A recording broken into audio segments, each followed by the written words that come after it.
I'm going to go into a great deal of detail about this since this isn't a vlog or anything, but I just wanted to go through my history with smartphones. I mean, again, this is going to be brief. I'm not going to do full reviews of these or anything. In fact, I already reviewed the BlackBerry.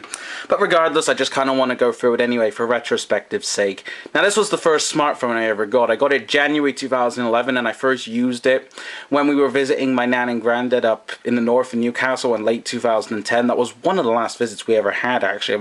I'm not going to go into that, but basically, I tried out this phone because both of my sisters got Blackberries for Christmas of that year. The younger of the two got the Curve 8520, which is this, and the elder of the two got a Torch, I believe. I don't know the exact model name of the Torch, and I don't really care either.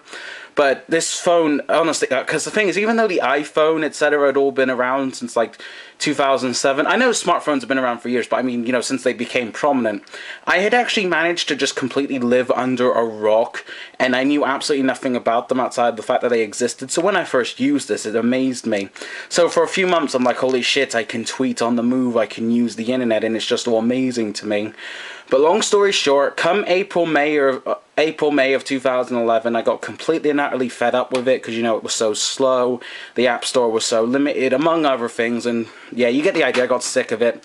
So I went on eBay using the same SIM from the contract in that BlackBerry and bought the HTC Desire Z. Now, this has never been a flagship device. It was released alongside the HTC Desire HD, which was the HD considered a flagship device for HTC? I don't actually know. But like I said, it's never been considered a flagship device in your own right, but its main selling point was this slide-out physical keyboard. But as you can see, it's kind of fallen apart. 4 of the keys have come off, and some Games Workshop paint has gotten on the thing and it won't come off, though that was more my fault than the phone's.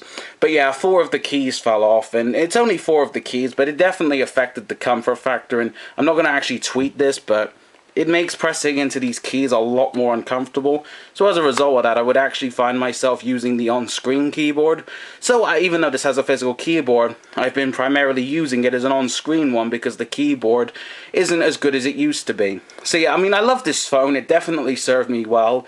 It's never been, like I said, a flagship device, but you know, it's done me well for, you know, watching YouTube videos, tweeting, etc. But naturally, it's quite outdated in terms of both hardware and software. So it was due time for an upgrade, I thought.